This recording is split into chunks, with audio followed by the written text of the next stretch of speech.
Robert Wilson stood at the window of his modest two-bedroom house, watching rain streak down the glass. The weather matched his mood, dark and unrelenting. 3 days had passed since he'd received the call that changed everything. His son Michael, just 22 years old, had died in a car accident on Highway 16 just 2 miles from home. The house felt emptier than it ever had, even in the years after Robert's divorce. Michael had been his world, a bright, ambitious young man studying engineering at the state university, following in his father's footsteps. Now all that potential, all those future conversations and proud moments, had vanished in an instant. "Mr. Wilson?" A gentle voice called from behind him. It was Lisa from the funeral home, a kind woman in her 50s who had been helping him make arrangements nobody should ever have to make for their child. "I've brought the items you requested," she said, placing a folder on the kitchen table. "We can go through the final details whenever you're ready." Robert nodded, unable to speak. He'd been like this for days, moving through necessary tasks like a man underwater, hearing everything through a thick fog of grief. "Take your time," Lisa added before quietly excusing herself to make a call outside. Robert flipped open the folder, looking at burial options, casket selections, and service arrangements. Each decision felt impossible, each choice a painful reminder that these would be the last things he would ever do for his son. As he signed the necessary papers, Robert's phone buzzed. It was a text from Tom, Michael's roommate from college. "Mr. Wilson, I need to talk to you about Mike. Something doesn't add up about that night." Robert stared at the message, reading it over and over. It was the first thing that had truly broken through his grief in days. What could Tom mean? The police report had been straightforward. Michael had lost control on a wet road, hit a guardrail, and died on impact. It was a tragic accident, but not mysterious. Before he could reply, another text came through. "Not over the phone. I'll be at the service tomorrow." Robert set the phone down, his mind racing despite his exhaustion. He picked up the accident report he'd been given, reading it again with new eyes. Michael had been driving home from a party at 1:30 a.m. The report noted he had been speeding and that there was alcohol in his system. But something about that had bothered Robert from the start, though he hadn't been able to focus on it through his grief. Michael wasn't a drinker. He'd seen what alcohol had done to his uncle years ago and had always been cautious. And he was never reckless, especially when driving. It was so out of character that Robert had dismissed it as shock-talking, telling himself that everyone has secrets, even sons from their fathers. Lisa returned, pulling Robert back to the present moment. "Have you made a decision about the viewing?" she asked gently. Robert nodded, but his mind was elsewhere. "Lisa, this might sound strange, but how closely do they check the casket before it goes in the ground?" Lisa looked confused. "Well, it's sealed after the viewing. Family can place mementos inside, of course. Is there something special you wanted to include?" Robert hesitated. The idea forming in his mind seemed crazy, disrespectful even, but Tom's text had awakened something in him, a need to know the truth, whatever it might be. "My son was very private," Robert said slowly. "There are some letters I'd like to place with him. Personal things. I'd like to do it myself after the viewing, but before." "Of course," Lisa assured him. "Many families request private moments before the final sealing. It's completely normal." Robert thanked her, feeling slightly guilty for the lie. What he was planning wasn't normal at all, but as a father who had just lost his only child, normal no longer existed in his world. That night, Robert dug through his work supplies in the garage. As an electrical engineer who often worked on security systems, he had access to various surveillance equipment. He found what he was looking for, a small, high-resolution camera with extended battery life and enough storage to record for days. It was barely larger than a button, designed for discreet security monitoring. His hands shook as he tested it, making sure it was working properly. Was he really considering this? Placing a camera in his son's coffin felt wrong on so many levels, but the questions surrounding Michael's death wouldn't leave him alone. The next morning, the day of the funeral, Robert noticed things he might have missed if not for Tom's cryptic message. Michael's friend group seemed divided. Some, like Tom, looked not just sad but anxious. Others, including James, Michael's best friend since high school, barely made eye contact with Robert. During the viewing, Robert watched as James approached the casket. Unlike the others who spoke quiet goodbyes or simply stood in respectful silence, James whispered intensely, his face contorted with what looked less like grief and more like guilt. When Tom finally approached Robert at the reception, his words were carefully chosen. "Mr. Wilson, I'm so sorry for your loss. Mike was the best person I knew." "Thank you for coming, Tom. Your message? What did you mean about things not adding up?" Tom glanced around nervously. "Not here. Too many people watching. But you should know Mike wasn't alone that night, and he wasn't the one." His voice trailed off as James approached them. "Tom, your ride's leaving." James interrupted, placing a firm hand on Tom's shoulder.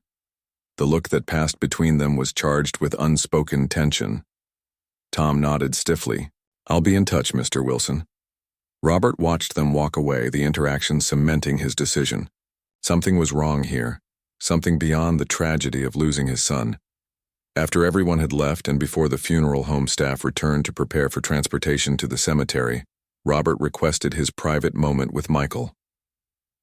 Alone, with his son for the last time, tears streamed down his face as he carefully placed a family photo near Michael's hand, and with it, the tiny camera, hidden in the casket lining near where his son's head rested. "I'm sorry, Michael," he whispered, "but I need to know what happened to you. I promise I'll find out the truth." As he stepped back, the weight of what he was doing hit him fully. Was he desecrating his son's resting place out of some desperate need for answers? Or was this his final act as a father, protecting his child even after death? The funeral proceeded as planned. Robert stood stoic as they lowered his son into the ground, each shovel of dirt feeling like a blow to his chest. His ex-wife Susan stood beside him, their shared grief temporarily bridging the distance years of separation had created. "He looked peaceful," Susan said quietly as they walked back to their cars. "I hope he didn't suffer." Robert couldn't bring himself to share his suspicions or what he had done. Instead, he simply nodded, the weight of his secret heavy on his shoulders. That night, alone in his house once more, Robert sat staring at his laptop. The camera would be recording now, sealed underground with his son. The thought made him sick, but he couldn't turn back. In 3 days, when the funeral home's security patrol changed shifts, he would sneak into the cemetery and retrieve the footage. It was a terrible plan, born of desperation and grief, but it was the only way he might get answers. As he finally drifted into a restless sleep, Robert was haunted by a dream of Michael standing at the foot of his bed, pointing accusingly. "Dad, what have you done?" the apparition asked. Robert woke with a start, drenched in sweat. "Finding the truth," he whispered into the darkness. "I'm finding the truth." The next morning, a voicemail waited on his phone. It was Tom again, his voice shaking. "Mr. Wilson, I can't stop thinking about Mike. I need to tell you something, but I'm scared. James says we should leave it alone, that nothing can bring Mike back anyway. But you deserve to know what really happened that night. Can we meet somewhere private?" Robert played the message twice, his suspicions growing stronger. He called Tom back immediately, but the call went straight to voicemail. When he tried again an hour later, the number had been disconnected. Now more determined than ever, Robert began counting down the hours until he could recover the camera. Whatever secrets surrounded his son's death, he would uncover them. No matter how painful the truth might be. 3 days after the funeral, Robert found himself standing at the edge of Oakwood Cemetery, a place he never imagined he'd be visiting under cover of darkness. The night air held an autumn chill that cut through his black jacket. He'd parked his car on a side street, walking the last quarter mile to avoid attention. In his pocket was a small screwdriver, and in his backpack, a laptop. The security guard's schedule had been easy enough to learn. The night watchman made rounds every 2 hours, with the gap between 1 a.m. and 3 a.m. being his longest break, usually spent in the small office by the main gate. watching old movies on his phone. Robert had learned this from Lisa at the funeral home, though she'd mentioned it innocently enough when explaining how well they protected the grounds. As he made his way through the rows of headstones, the moon occasionally disappeared behind clouds, plunging him into complete darkness. His phone's flashlight remained off. Too risky. Instead, he relied on memory and the occasional moonlight to find his way to Michael's grave. The fresh dirt was still loose under his feet as he knelt beside the headstone. The temporary marker would soon be replaced by a proper stone. Another task Robert had been putting off. Reading Michael Wilson, beloved son, made the reality of his loss hit him all over again. "I'm sorry about this, Michael," he whispered, hands trembling as he began carefully digging at the side of the grave where the camera receiver had been buried in a small waterproof box just below the surface. It had been a modification he'd made to the camera system, allowing him to retrieve the data without disturbing the actual grave. His fingers found the plastic casing, and he pulled it free, quickly brushing away the dirt. Back in his secluded spot behind a large oak tree, Robert connected the device to his laptop. His heart pounded so loudly he worried it might give away his position. If someone found him here, how could he possibly explain what he was doing? The data transfer completed, and Robert packed everything away, making sure to leave no trace of his presence. The walk back to his car felt longer, each shadow making him jump. By the time he was driving home, his shirt was soaked with sweat despite the cold night. Once safely home, Robert locked his doors, closed all the blinds, and poured himself a large whiskey. His first drink in months. He needed something to steady his nerves before viewing whatever the camera had captured. What if it showed nothing? What if this whole thing had been a terrible mistake born from grief and denial? Worse still, what if it showed something he couldn't unsee? The footage began as expected. Darkness, the sound of dirt hitting the coffin lid, the finality of burial. Robert fast-forwarded through hours of nothing, his eyes burning from staring at the screen. Just as he was beginning to think he'd gone through this ordeal for nothing, movement caught his attention. The timestamp showed 11:42 p.m., just last night. The sound came first, the scrape of a shovel against dirt, then labored breathing. The coffin itself didn't move, but Robert could hear someone above digging. His finger hovered over the keyboard, both wanting and dreading to continue watching. Then, a voice. "I know you can't hear me, Mike, but I need to say this." It was James. Robert would recognize his son's best friend's voice anywhere. They'd spent countless weekends together, James practically growing up in their home after his own parents' divorce. Robert turned up the volume. "I'm so sorry, man. It should have been me. It should have been me in there." The sound of crying followed, broken and raw. "I can't sleep, I can't eat. Every time I close my eyes, I see it happening all over again." Robert leaned closer to the screen, though there was nothing to see, only darkness and the sound of James's voice from above the grave. "Tom wants to tell your dad everything, says he deserves to know. But what good would it do now? It won't bring you back. It'll just destroy more lives." A long pause followed, filled only by James's uneven breathing. "I was the one driving, Mike, not you. Me. I was drunk. You were sober. You tried to take the keys, remember? But I wouldn't listen. Said I was fine. Then that truck came around the corner." Robert's hand flew to his mouth, stifling a cry. The room seemed to spin around him. "When I came to, you weren't moving. There was so much blood. I panicked. I pulled you over to the driver's seat before anyone came. I'm such a coward. My dad's lawyer said it would be better this way, that there was nothing to gain from 2 lives being ruined." The confession continued, James pouring out how his father had connections with the local police, how the blood alcohol test had been quietly changed in the report, how they'd all agreed to say Michael had been driving alone. "Your dad looks like a ghost, Mike. And it's my fault, it's all my fault." The sound of more digging followed, then something being buried in the dirt above. "I brought your watch, the one your dad gave you for graduation. The police kept it as evidence, but I took it when they weren't looking. Thought you should have." It back. More crying, then silence. Eventually, the sound of footsteps retreating. Robert sat frozen, unable to process what he'd just heard. His son hadn't been driving. His son hadn't been drinking. His son had died because his best friend made a terrible choice, then compounded it with an even worse one. The rage came suddenly, a tidal wave that had him grabbing his car keys before he'd even formed a clear thought. He was going to drive to James's house right now. He was going to confront him, make him admit what he'd done to everyone. But halfway to the door, Robert stopped. What would that accomplish? Would it bring Michael back? Would violent confrontation in the middle of the night lead to any kind of justice? He sank to the floor, keys still clutched in his hand, and finally let himself cry properly for the first time since the funeral. Not just for Michael, but for the truth that had been stolen along with his life.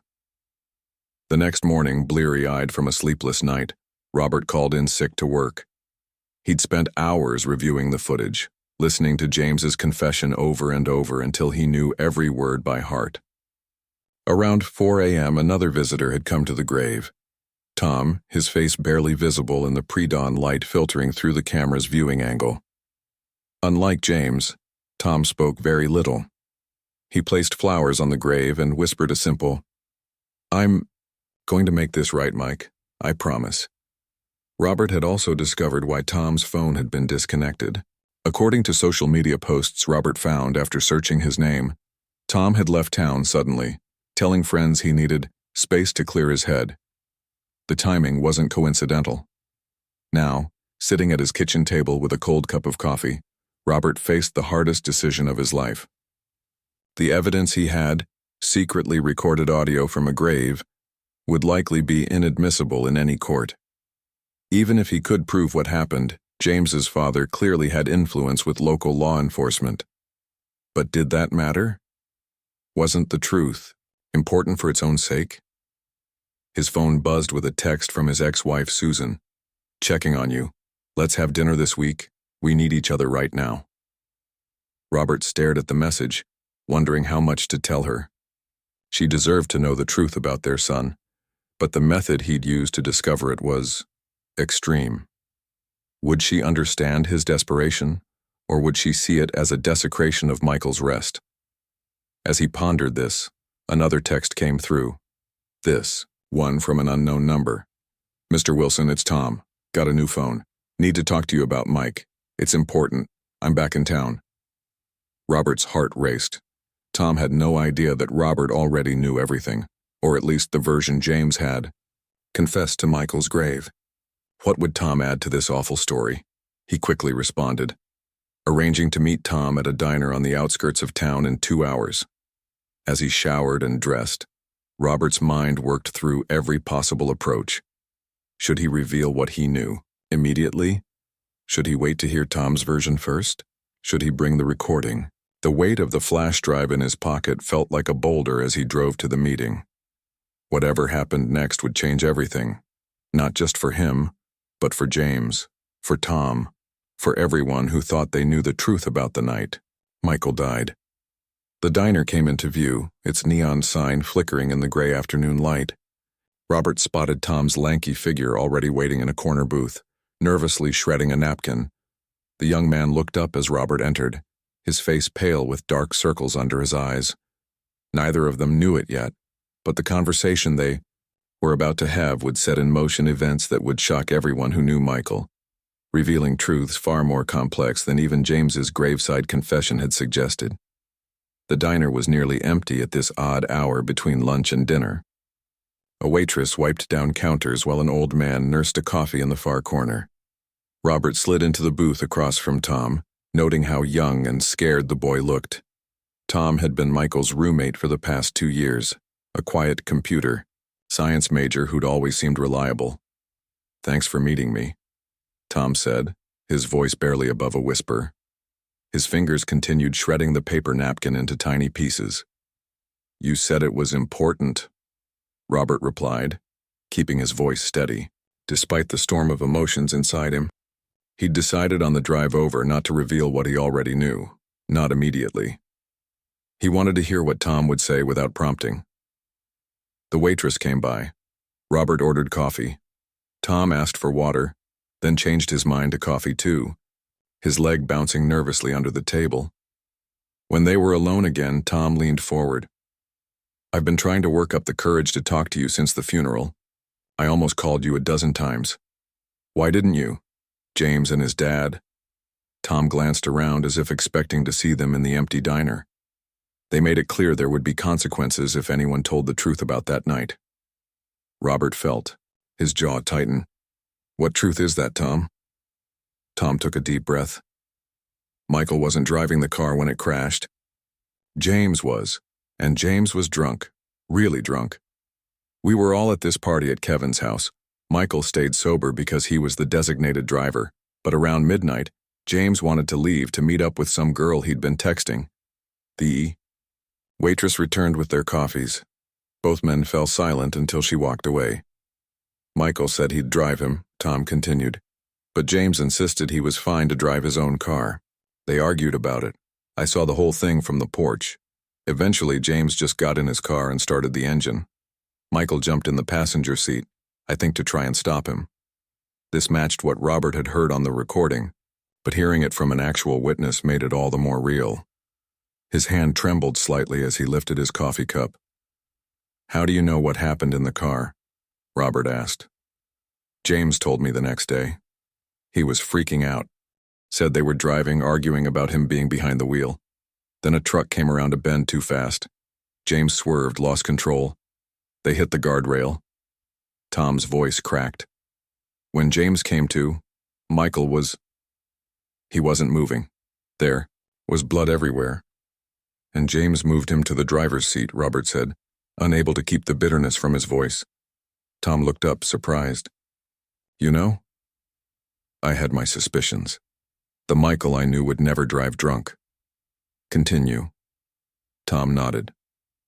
"James called his dad before he called 911. His dad told him to switch places with Michael, to say Michael had been driving alone, and that James had only arrived after calling for help.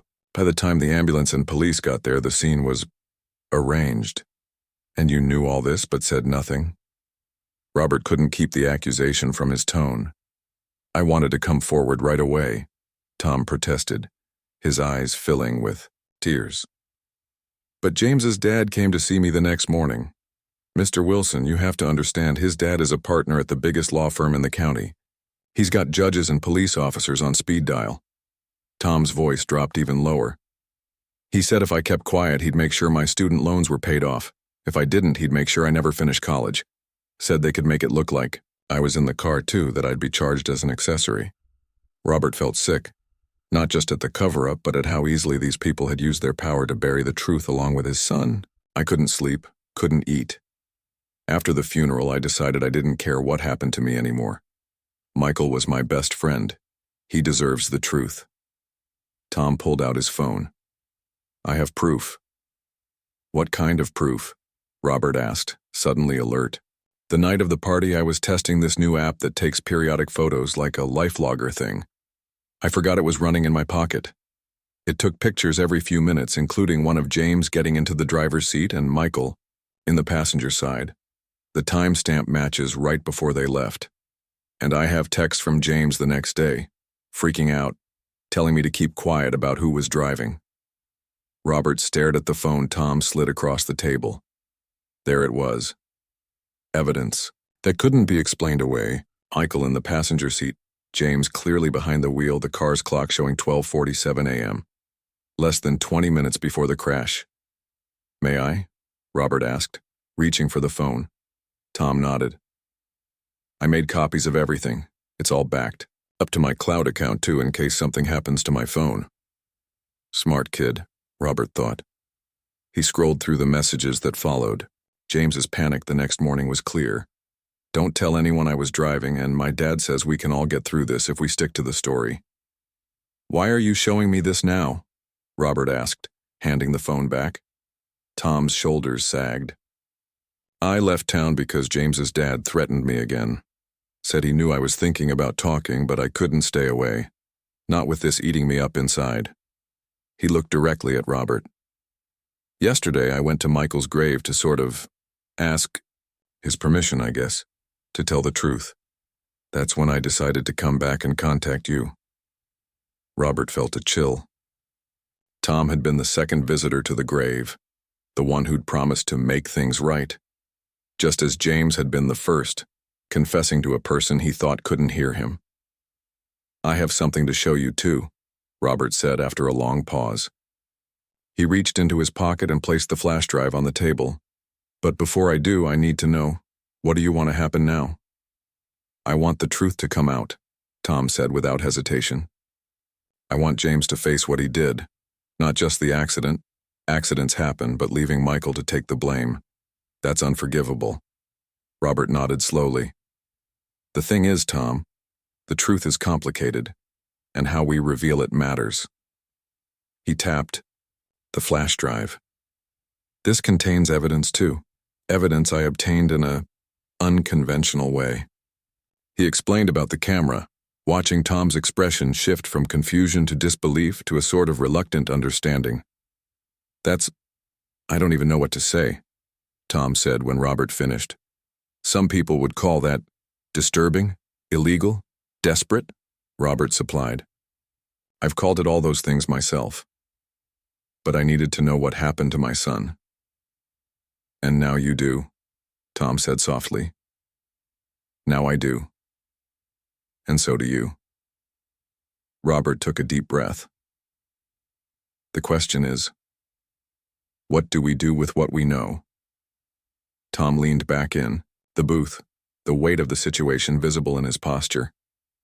"If we go to the police, James's dad will just bury it again. If we go public, they'll discredit us, maybe even press charges against you for the camera thing." Robert had been thinking about this all night. "There's another option. We confront James directly, with both our evidence, make him come clean himself." "You think he would?" "I heard his confession at the grave, Tom. He's drowning in guilt. Sometimes people just need a push to do the right thing." The diner had emptied completely now. Even the old man in the corner had paid his bill and left. Through the windows, Robert could see the sky darkening with approaching storm clouds. "How would we do it?" Tom asked. "I have a plan," Robert said, leaning forward. "But I need to know. You're with me. This won't be easy and it could get messy." Tom didn't hesitate. "I'm with you, Mr. Wilson, for Michael." "For Michael," Robert agreed. They spent the next hour outlining their approach. They would invite James to Robert's house, confront him with the evidence, and give him a choice. Come forward voluntarily, or they would go public with everything they had. As they finalized the details, Robert felt something he hadn't experienced since before Michael's death: a sense of purpose. It wasn't exactly hope, it wasn't exactly peace, but it was movement in a direction that honored his son. "I'll text him tonight," Tom said as they prepared to leave. "Ask him to meet us tomorrow evening." Robert nodded. "I should warn you, his father will fight back hard when he finds out. Are you prepared for that?" "I've been living in fear of that man for weeks," Tom said, a new determination in his voice. "I'm done being scared. Michael would have stood up for any of us. It's time someone stood up for him." As they walked to their cars, the first fat raindrops of the storm began to fall. Robert turned to Tom before they parted. "Thank you," he said, simply, "for being the kind of friend my son deserved." Tom's eyes welled up. "I just wish I'd been brave enough to do this sooner." "You're doing it now," Robert replied. "That's what matters." They drove away in opposite directions, both preparing themselves for the confrontation to come. Robert glanced at his rearview mirror, watching Tom's taillights disappear in the rain. Tomorrow would bring a storm of its own, one that had been building since the night Michael died, one that would finally break open the truth for everyone to see. As he turned onto his street, Robert felt Michael's presence stronger than he had since the funeral, not as a ghost or a spirit, but as a force driving him forward. A father's love didn't end with death, and neither did the duty to protect your child's memory. "We're almost there, son," he whispered to the empty car. "Almost there." The following evening, Robert paced his living room, checking his watch every few minutes. 6 o'clock had come and gone. James was late. Robert had spent the day preparing, setting up his laptop on the coffee table, arranging 3 chairs around it, even cleaning the house, though he hardly cared about appearances right now. A text from Tom buzzed on his phone. He confirmed again, an hour ago. Said he'd be there, maybe traffic, Robert typed back, when we wait. He wasn't going to rush this moment. They had one chance to do this right. The storm from the previous day had passed, leaving behind a crisp autumn evening. Through the open window, Robert could smell wet leaves and hear children playing somewhere down the street. Life going on, as it somehow always did, even when your own world had stopped turning. At 6:24, headlights swept across the living room wall as a car pulled into the driveway. Robert took a deep breath, steadying himself. From the kitchen, Tom gave him a nod. The doorbell rang. James stood on the porch, looking nothing like the confident young man who used to raid Robert's refrigerator after football games with Michael. His face was gaunt, his clothes wrinkled, his eyes darting nervously. He had always been tall, but now he seemed to be trying to make himself smaller, shoulders hunched forward. "Mr. Wilson," he said, his voice hoarse. "Tom said you wanted to see me." "Come in, James." Robert stepped back, gesturing toward the living room. "Tom's already here." James hesitated when he saw the setup, the chairs, the laptop. His eyes found Tom, who stood with arms crossed by the kitchen doorway. "What's going on?" James asked, not moving from the entry. "We need to talk about the night Michael died," Robert said simply. "Please sit down." James swallowed hard, his Adam's apple bobbing. For a moment, Robert thought he might bolt, but instead he slowly moved to the chair furthest from the laptop and perched on its edge. I'm not sure what you want me to say. I've already told the police everything I know." Robert sat across from him, Tom taking the middle chair. The coffee table between them felt like a negotiating table, which in a way it was. "No, James. You haven't told anyone everything you know," Robert said, his voice calm despite the anger simmering below the surface. "But you did tell Michael." James's face drained of color. "What?" "You told Michael the truth when you visited his grave 2 nights ago. You stood over his burial site and confessed what really happened." James looked from Robert to Tom, confusion and fear fighting for dominance on his face. "I don't know what you're talking about. I haven't been to the cemetery since the funeral." Tom leaned forward. "Stop lying, James. It's over." Robert opened the laptop, turned it toward James and pressed play. The audio started immediately. James's voice, broken and tearful, confessing at Michael's grave. As he listened to his own words fill the room, James's breathing became shallow, his eyes wide, with shock. "I was the one driving, Mike, not you. Me. I was drunk, you were sober." Robert watched him carefully, seeing the precise moment James realized he was cornered. His shoulders sagged, his head dropping into his hands. When the recording finished, silence filled the room. Robert let it stretch, waiting for James to speak first. "How did you—" James finally whispered, not looking up. "I put a camera in Michael's coffin before the burial," Robert said. "I knew something wasn't right about the accident report. It didn't sound like my son." James raised his head, his expression a mix of horror and disbelief. "You put a camera in his coffin? Is that even legal?" "Probably not," Robert admitted. "But I wasn't thinking about legality. I was thinking about truth, about justice for my son. And I have this," Tom added, sliding his phone across the table. "Photos from the night of the party. You driving Michael in the passenger seat, plus all your texts telling me to keep quiet." James picked up the phone, staring at the damning evidence. His hand trembled. "My dad will say the photo was taken earlier in the night before we switched." He sounded like he was trying to convince himself more than them. "Maybe," Robert acknowledged, "but there's your confession at the grave. And I bet if the police did a proper investigation, one not influenced by your father, they'd find evidence the bodies were moved after the crash. Blood patterns, fingerprints, debris." James set the phone down and rubbed his face. He looked exhausted, beaten. "What do you want from me?" he asked finally. "We want you to tell the truth," Robert said. "Publicly. To the police. To the media, if necessary." "My father would—" "I don't care about your father." Robert's voice rose for the first time, his control slipping. I care about my son who died in that car while you walked away, who's been blamed for your mistake, whose memory deserves better than this lie you've all constructed. Tom placed a hand on Robert's arm, a gentle reminder to stay calm. Robert took a deep breath. "James, look at me," he said more quietly. James raised his eyes reluctantly. "I've known you since you were 14 years old. You practically lived at our house some weekends. Michael thought of you as a brother." James flinched at the mention of brotherhood. The James I knew, the one Michael believed in, wouldn't let someone else take the blame for his mistakes, especially not his best friend, especially not after that friend died because of those mistakes. Tears spilled down James's cheeks now. "I was scared," he whispered. "When I came to after the crash and saw Mike, there was so much blood. I tried to help him, Mr. Wilson, I swear I did. But he wasn't moving, wasn't breathing. I called my dad in a panic, and he just took over.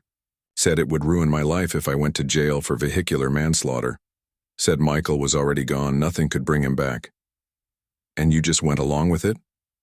Tom asked, disgust evident in his voice. "You don't understand what it's like with my dad," James said, wiping his face with his sleeve. "He doesn't ask what you want. He tells you how things will be.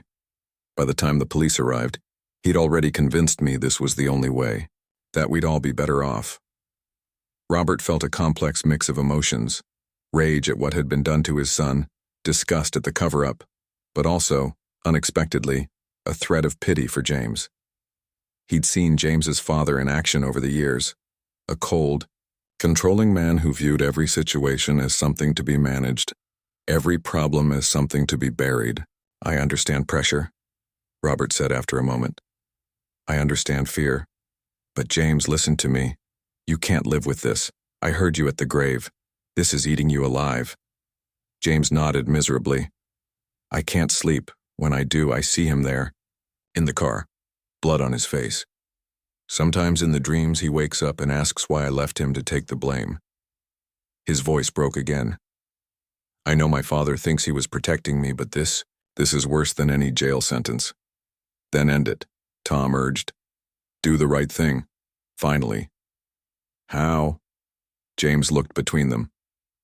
"My father will never let me come forward." "You're 22 years old," Robert reminded him. "A legal adult.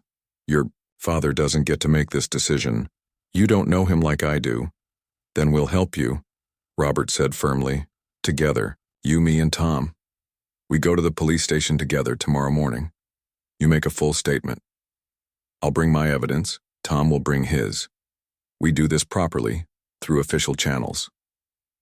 And when my father tries to shut it down?" "I've already thought of that," Robert said. "Tom, show him." Tom pulled out his laptop and opened a document. "I've written everything down. Dates, times, what you told me, what your father said to me.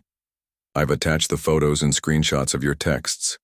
If the police investigation gets derailed, this goes to every news outlet in the state." Russi stared at the screen, then back at Robert. "You've really thought this through." "I'm an engineer," Robert said with a slight shrug. "Solving problems is what I do." For the first time, a ghost of a smile crossed James's face. It faded quickly. "Michael used to say that about you, that you could fix anything." The mention of Michael saying that hit Robert hard. Not everything, he thought. "I couldn't fix this. Couldn't save him? Will you do it?" Tom pressed. "Will you tell the truth for Michael?" James closed his eyes for a long moment. When he opened them, something had changed. A decision had been made. "Yes," he said quietly. "I'll do it. For Michael. And for myself, too. I can't live like this anymore." Relief washed over Robert so strongly it almost made him dizzy. This wouldn't bring his son back. Nothing would. But it would restore the truth of who Michael was, of how he lived his final moments. Trying to stop a friend from driving drunk, trying to help even when it put him in danger. "Thank you," Robert said, his voice thick with emotion. "Don't thank me," James replied, wiping away fresh tears. "I should have done this from the beginning. I was weak. I'm so sorry, Mr. Wilson. I know that's not enough, but I am truly sorry. Robert nodded, not trusting himself to speak. The three of them sat in silence for a moment, the weight of what they'd agreed to settling around them. So, tomorrow morning? James finally asked. 9 o'clock, Robert confirmed. We'll meet here, drive to the station together. James nodded, then stood. I should go. Prepare myself, I guess. My father will never forgive me for this. Maybe not, Robert acknowledged. But you'll be able to forgive yourself, and that matters more. As Robert showed him to the door, James paused on the threshold. Mr. Wilson, do you think Michael would forgive me? Robert thought of his son, his generous heart, his capacity for compassion. Michael wasn't one to hold grudges, but he valued honesty above everything. This is the road back to honoring his friendship, James. It starts with the truth. After James left, Robert and Tom sat at the kitchen table, planning the next day's events in detail. Both knew that James's father wouldn't go down without a fight. They needed to be prepared for every possibility. Do you think he'll actually show up tomorrow? Tom asked. Robert gazed out the window at the stars now visible in the night sky. I do, he said with surprising certainty. I saw something change in him tonight. He's carrying a weight that's too heavy, even with his father's help. He needs to put it down.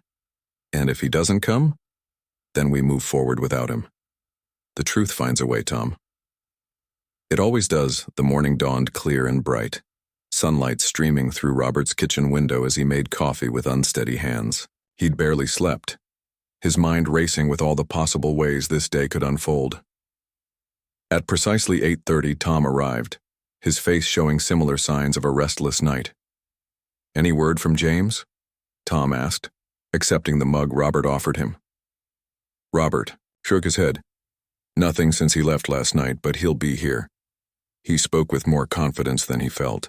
The truth was, he'd been checking his phone every few minutes since 6 a.m., half expecting a message saying James had changed his mind or, worse, that he'd fled town. They sat in silence, watching the minutes tick by on the kitchen clock. 8:45. 8:50. 8:55. Maybe we should call him, Tom suggested, drumming his fingers nervously on the table. Before Robert could answer, the sound of tires on gravel announced a car pulling into the driveway. They both rushed to the window. It wasn't James's car, it was a sleek black BMW, a car Robert recognized immediately. That's Richard Thompson, James's father, he said, his stomach tightening. This wasn't part of the plan. They watched as a tall man in an expensive suit emerged from the driver's side. From the passenger side came James, looking small beside his father, his shoulders hunched, his gaze fixed on the ground. This isn't good, Tom muttered. The doorbell rang. Robert squared his shoulders. Let me handle this. When he opened the door, Richard Thompson was already wearing the practiced smile he used in courtrooms and boardrooms. Confident, slightly condescending, utterly false. Robert, he said smoothly, extending his hand as if they were meeting for a business lunch. I think we need to talk. Robert ignored the outstretched hand. James and I have an appointment this morning, if you'll excuse us. That's actually why I'm here. Thompson's smile didn't waver. There's been a misunderstanding I'd like to clear up. Behind Thompson, James wouldn't meet Robert's eyes. The transformation from last night's breakthrough was stark. The young man had retreated back into himself, back under his father's control. Robert stepped back reluctantly.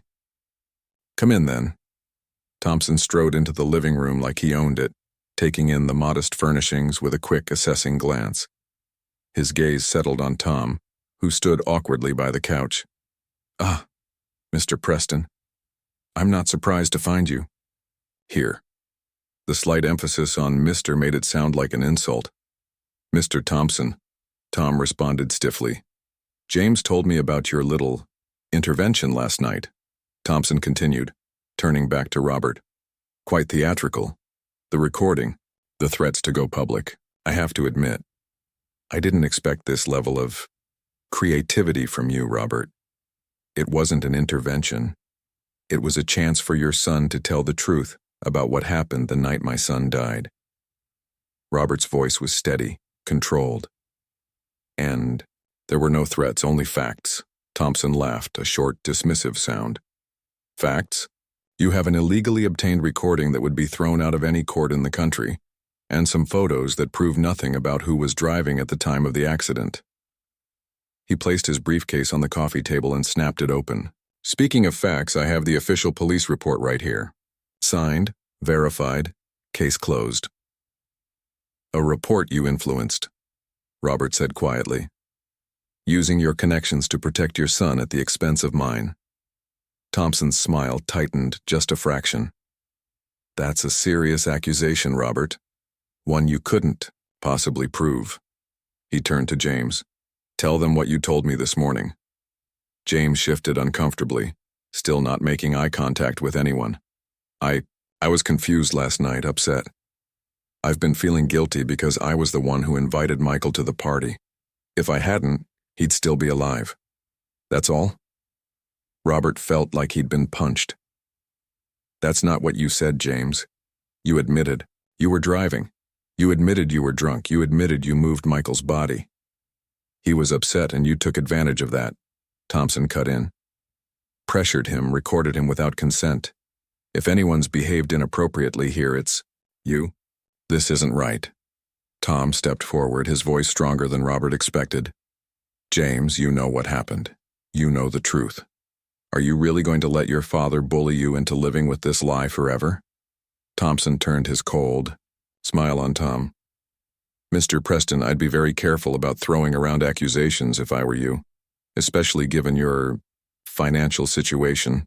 Those student loans won't pay themselves, will they? Tom paled but stood his ground. Are you threatening me, Mr. Thompson? Not at all. Simply reminding you of reality. Thompson turned back to Robert. Now, I think we all want the same thing here, to put this tragic accident behind us and move on with our lives. Dwelling in the past won't bring Michael back. Don't you dare use my son's name, Robert said, his voice dropping dangerously low. Don't you dare pretend you care about his memory when you've worked so hard to tarnish it. For a moment, genuine surprise flickered across Thompson's face as if he wasn't used to being spoken to that way. It vanished quickly behind his practiced mask. I understand you're still grieving, Robert. That's why I'm willing to overlook these irregularities, the camera in the coffin, the coercion of my son. Under normal circumstances, these actions might have consequences. Are you threatening me now? Robert asked. Like I said to Mr. Preston, simply stating reality. The room fell silent. Robert looked at James, who seemed to be shrinking by the minute, then at Tom, whose jaw was clenched in anger, and finally at Richard Thompson, secure in his power, in his ability to control the narrative. For a moment, Robert felt defeated. How could he fight against this machine of influence and money and connections? He was just an engineer, a grieving father with an illegal recording and a desperate need for truth. Then his eyes fell on the photo of Michael on the mantelpiece. His son at graduation, grinning at the camera, full of life and promise and integrity. Michael, who never backed down from what was right. Michael, who got into that car to stop his friend from driving drunk. Something hardened in Robert's chest. No, he said simply. Thompson raised an eyebrow. Excuse me? I said no. No, we will not be putting this behind us. No, I will not be intimidated by your thinly veiled threats. And no, I will not allow my son's memory to be dishonored for the sake of your convenience. Robert, be reasonable. I am being reasonable. Robert cut him off. He walked to his laptop, opened it, and turned the screen toward Thompson. This isn't just about the recording from the grave. While you've been pulling strings and making threats, I've been gathering evidence. He pressed play on a video, dashcam footage from a car that had been parked across from the party that night. The timestamp clearly showed James getting into the driver's seat, Michael in the passenger side, the car pulling away. Where did you get that? Thompson demanded, his composure cracking. The neighbors across from Kevin's house. Robert replied calmly. Elderly couple. Their car has a security camera that runs continuously. They were happy to help when I explained the situation. He clicked to another file, a statement from the first paramedic on the scene, noting inconsistencies in the position of the bodies relative to the damage, suggesting they might have been moved. And this?